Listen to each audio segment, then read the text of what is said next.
Hello student, today we are starting with a new topic DNA packaging from lesson number 4 molecular basis of inheritance. Now before starting with the DNA packaging, let us see the chemical component of DNA. Those are phosphate, nitrogenous bases and deoxyribose sugar. Now these all three chemical components from which the DNA is being produced and how this DNA is being packed inside the nucleus. Now length of DNA double helix molecule in a typical mammalian cell is approximately 2.2 meters. Now how long this DNA molecule can be then accommodate in such a small nucleus? It is therefore must be condensed, coiled and supercoiled to fit inside such small nucleus. Now let us see further the packaging of DNA in prokaryote as well as in eukaryote. Now earlier we will see in prokaryote. The prokaryote like E. coli cell size is almost 2.3 micron long.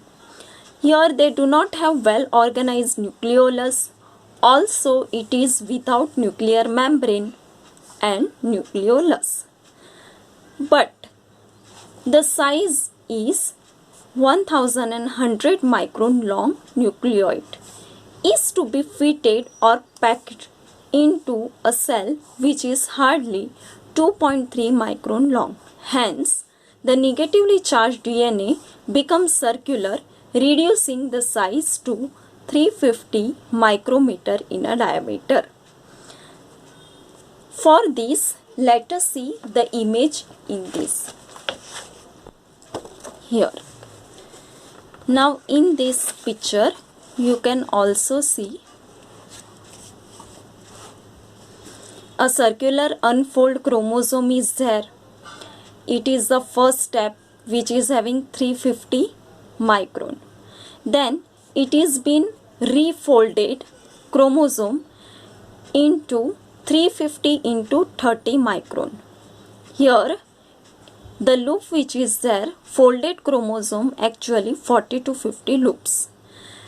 Then further into the next step here in C, supercoiled folded chromosome which again supercoiled and the size become 2 micron.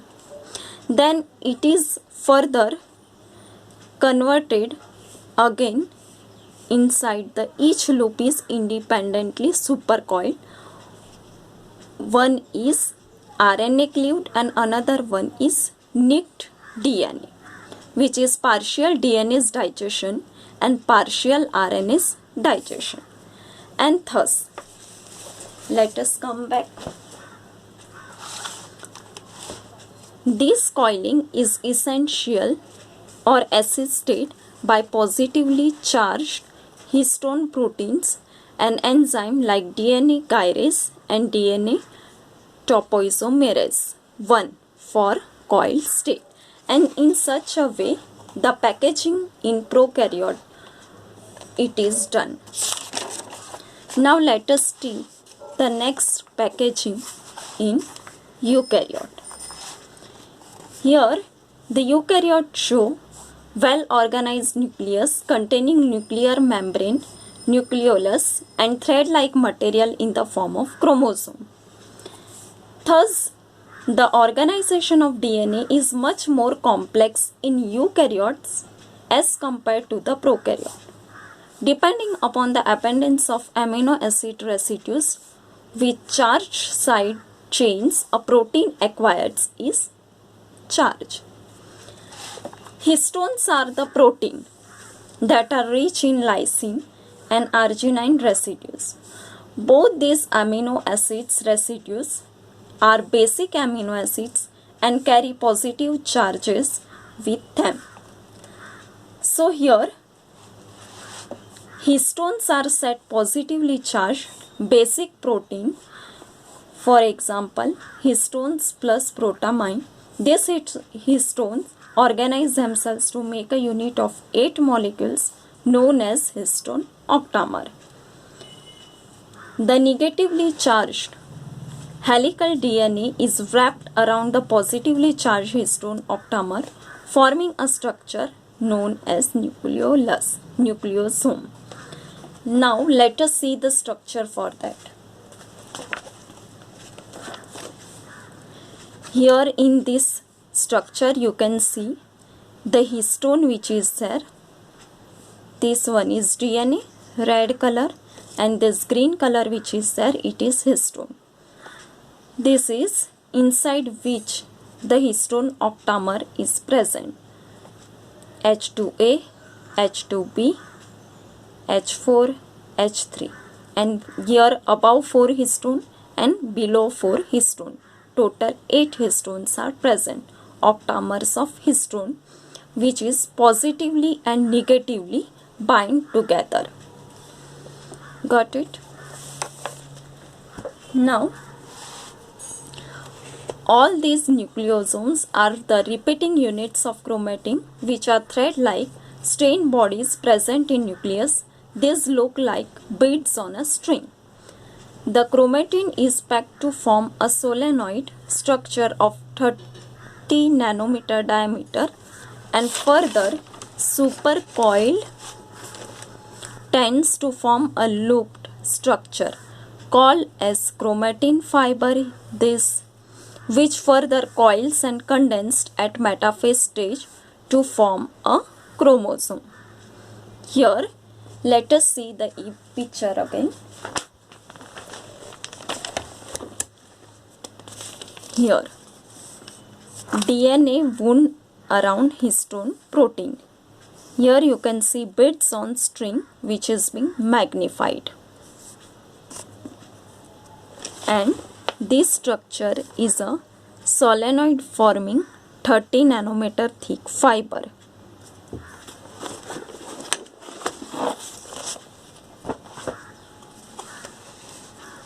Now let us see the NHC, which is also called as non-histone chromosomal protein. Then the two important definition for that is, one is heterochromatin and another one is euchromatin. Now before starting with that, NHC which is there, non-histone chromosomal protein which is there,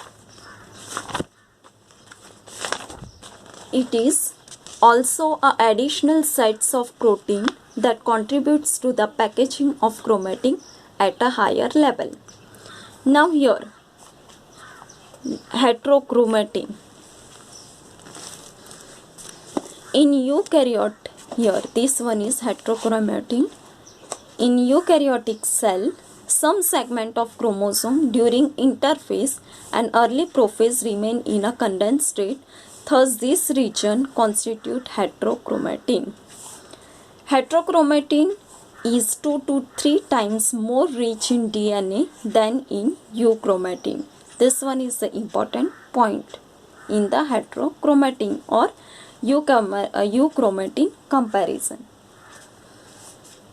This region in heterochromatin localize near centromere, telomeres and are also intercalated.